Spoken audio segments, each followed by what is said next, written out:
नमस्कार साथियों, पाठशाला नौकरी की हमारे यूट्यूब चैनल पर आप सबका बहुत बहुत स्वागत है। मैं हूं डॉक्टर अखिलेश पांडे। साथियों, दैनिक समाचार पत्रों पर रोजगार संबंधी जो भी महत्वपूर्ण सूचनाएं हैं वह आप सब तक मैं अपने इस यूट्यूब चैनल के माध्यम से पहुंचाता रहता हूं। आप सबसे आग्रह हमारे इस चैनल को लाइक करें, सब्सक्राइब करें, शेयर करें। साथियों, एक बड़ी सूचना है कि आजकल उत्तर प्रदेश लोक सेवा आयोग में PCF 2024 का इंटरव्यू चल रहा है। उसमें लगातार जो अलग अलग प्रकार से प्रश्न पूछे जा रहे हैं उसको विभिन्न समाचार पत्रों ने जितना बन सकता है उतना उसमें प्रकाशित करने का प्रयास किया है। उसमें सोशल यानी सामाजिक और समसामयिक मुद्दों के साथ साथ आर्थिक और विकास संबंधित प्रश्नों मुद्दों पर भी वो प्रश्न लगातार पूछ रहे हैं।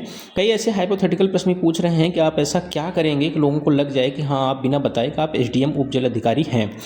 अभ्यर्थियों से GDP और राष्ट्रीय आय की परिभाषा स्पष्ट करने के लिए भी ऐसे बहुत सारे प्रश्न पूछे गए। MSME पे प्रश्न पूछे जा रहे हैं। ग्रेगोरियन कैलेंडर, हिंदू कैलेंडर की सटीकता पर प्रश्न पूछा जा रहा है। वायु प्रदूषण से संबंधित प्रश्न पूछे जा रहे हैं। कई अभ्यर्थी पहले से सरकारी सेवा में कार्यरत हैं। उनसे पूछा गया कि अब तक की सेवा विधि में उनका समाज के प्रति क्या योगदान रहा तथा उनसे ऐसी कौन सी विशेषताएं जो उन्हें उप जिलाधिकारी जैसे दायित्वपूर्ण पद के लिए उपयुक्त बनाती है। डॉक्टर पृष्ठभूमि वाले अभ्यर्थियों से पूछा गया कि प्रशासनिक सेवा में क्यों आना चाहते तथा अपनी मेडिकल जानकारी का उपयोग प्रशासनिक कार्यों में कैसे करेंगे। कुछ अभ्यर्थी यह भी पूछा गया कि उन्होंने संघ लोक सेवा आयोग में कितने प्रयास किए हैं, उनका अनुभव कैसा रहा है। तो ऐसे कुछ संवेदनशील मुद्दों पर भी जो है समसामयिक ज्ञान के साथ साथ विश्लेषणात्मक सोच पर भी जो है प्रश्न उत्तर प्रदेश लोक सेवा आयोग का PCS का रहा है। साथ ही जो महत्वपूर्ण सूचना है मैं आपको बताना चाहता हूं कि महात्मा गांधी काशी विद्यापीठ से असिस्टेंट प्रोफेसर, एसोसिएट प्रोफेसर और प्रोफेसर के कुछ पदों पर नियुक्ति है तो ऑनलाइन आवेदन आमंत्रित किए गए हैं। इसमें इंडियन बैंक के पेमेंट के गेटवे के माध्यम से आप निर्धारित शुल्क जमा कर सकते हैं। 1 मार्च 2026 से 15 अप्रैल 2026 तक विश्वविद्यालय की वेबसाइट पर जाकर के आप समर्थ पोर्टल के लिंक से आवेदन कर सकते हैं। आवेदन के संबंध में डिटेल जानकारी विश्वविद्यालय की अधिकृत वेबसाइट पर भी आप देख सकते हैं।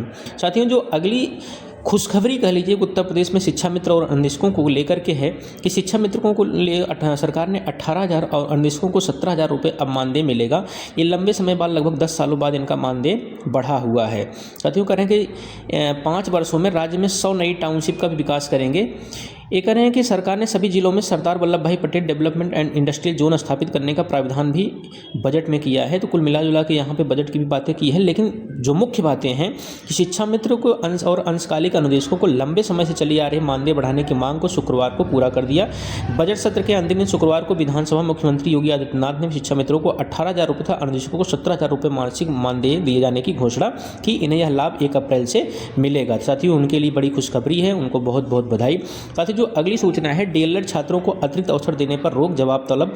इलाहाबाद हाईकोर्ट ने खंडपीठ ने DLED छात्रों को राहत देने से इनकार कर दिया है। एकल पीठ ने आदेश पर रोक लगा दी। इसमें 3 बार विफल छात्रों को परीक्षा में शामिल होने के लिए अंतिम अतिरिक्त अवसर देने का निर्देश दिया गया था। न्यायमूर्ति महेश चंद्र त्रिपाठी और न्यायमूर्ति कुणाल राव सिंह की खंडपीठ ने राज्य सरकार की विशेष अपील स्वीकार करते हुए आदेश दिया। कोर्ट ने कहा कि नियमों से परे जाके अतिरिक्त मौका देना वैधानिक प्रावधानों का उल्लंघन है। मामला 2013 से 2018 के बैच उन छात्रों से जुड़ा था जिनका नामांकन 3 बार असफल होने पर निरस्त माना जाता है। तो ये मुद्दा रहा, हाईकोर्ट ने उसे खारिज कर दिया। साथ ही जो अगली सूचना है, सीटें 100 से ज़्यादा बांट दी फर्जी डिग्रियां। सीट से ज़्यादा जो है फर्जी डिग्री बांट दिया। 9 राज्यों के 14 विश्वविद्यालय की फर्जी डिग्री व मार्कशीट बनाकर बेचने वाले गिरोह ने विश्वविद्यालयों कॉलेजों में उपलब्ध सीटों से ज़्यादा फर्जी डिग्री मार्कशीट बनाकर बेच डाली है। पुलिस आयुक्त रघुवीर लाल ने अब विशेष जांच दल SIT गठित किया है। गिरोह से LLB की डिग्री लेकर वकालत करने वालों को चिन्हित कर उन पर कार्रवाई की तैयारी। गिरोह ने उत्तर प्रदेश, उत्तराखंड, बिहार, मध्य प्रदेश, अरुणाचल प्रदेश, मणिपुर, सिक्किम, आंध्र प्रदेश, झारखंड में अपना नेटवर्क फैला रखा है। यानी जितनी सीटें ही नहीं विश्वविद्यालय में क्रिएट हैं उससे ज़्यादा डिग्री इन्होंने बांट दी है। BEd उत्तर प्रदेश में BEd प्रवेश परीक्षा के लिए इस साल बुंदेलखंड विश्वविद्यालय के संयोजन में होने जा रहा है संयुक्त राज्य विश्वविद्यालय BEd परीक्षा। इसके लिए ऑनलाइन प्रवेश प्रक्रिया शुक्रवार रात से जो है शुरू हो गई है। अब तक 62,200 अभ्यर्थियों ने पंजीकरण करा लिया है। पंजीकरण कराने वाले 31,000 अभ्यर्थियों ने ऑनलाइन फॉर्म कंप्लीटली भर भी दिए हैं। इनमें से 28,000 अभ्यर्थियों ने शुल्क भी जमा कर दिए हैं। प्रवेश परीक्षा के लिए आवेदन करने की अंतिम तिथि 5 मार्च 2026 है। विलंब शुल्क के साथ 6 मार्च से 10 मार्च 2026 तक अपना फॉर्म आप जमा कर सकते हैं। साथियों, SSC की जो एक बहुप्रतीक्षित परीक्षा है MTS परीक्षा 2025 में कुल उपस्थिति रही कैंडिडेट की 51.83%। बिहार जिसमें सबसे आगे रहा। कर्मचारी चयन आयोग के मध्य क्षेत्र ने 4 से 20 फरवरी के बीच आयोजित मल्टीटास्किंग परीक्षा 2025 की कराया, जिसमें उपस्थिति जो है जारी की। बिहार के केंद्रों पर परीक्षार्थियों की भागीदारी अपेक्षाकृत अधिक रही, जबकि उत्तर प्रदेश के कुछ प्रमुख शहरी केंद्रों विशेषकर नोएडा और मेरठ में उपस्थिति कम रही। मध्य क्षेत्र के तहत आने वाला उत्तर प्रदेश और बिहार में कुल 5,10,032 अभ्यर्थियों की परीक्षा के लिए आवंटित किया गया था, जिनमें से 2,64,366 अभ्यर्थी उपस्थित हुए थे। तो ये एमटीएस की परीक्षा हो चुकी है साथियों। दूसरी एक महत्वपूर्ण परीक्षा है कि रेलवे में अधिकारियों के प्रमोशन के लिए जो परीक्षा होती है वह अप्रैल में होगी। साथियों, इलाहाबाद विश्वविद्यालय में जो संवीक्षा में परीक्षा पीजी के लिए है, पीजी और विभिन्न प्रोफेशनल कोर्सों के लिए जो स्क्रूटनी की परीक्षा होती है उसके आवेदन की तिथि घोषित कर दी है।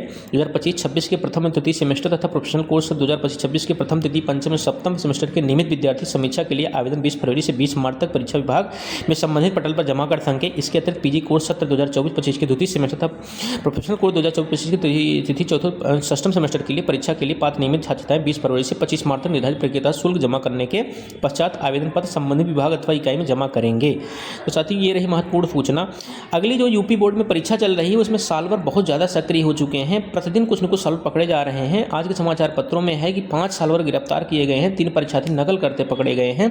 साथियों, ये बताता है कि उत्तर प्रदेश में विभिन्न परीक्षाओं में, चाहे वो अकेडमिक्स की हो, चाहे वो कंपटीशन हो, किस प्रकार से इसमें साल भर गैंग सक्रिय होते हैं। तो साथियों, ये कुछ महत्वपूर्ण सूचनाएं आज की रही हैं समाचार पत्रों में, जो मैं आप तक पहुँचाने का प्रयास किया हूँ। साथियों, अंत में आपसे आग्रह हमारे चैनल को लाइक करें, सब्सक्राइब करें, शेयर करें। और आज इसी हफ्ते के अंत होने, आज सैटरडे है, कल संडे है, तो इसी हफ्ते मैंने बोला था आप सबको हिंदी विषय का यूपी का टीजीटी पीएचडी का अभ्यास प्रश्न पत्र देखने को मिलेगा। तो साथियों, आपको बहुत जल्द इसी हफ्ते के लास्ट तक आपको देखने को मिलेगा। इसके लिए हमारे चैनल को आप लाइक कर लें, सब्सक्राइब कर लें, शेयर कर दें।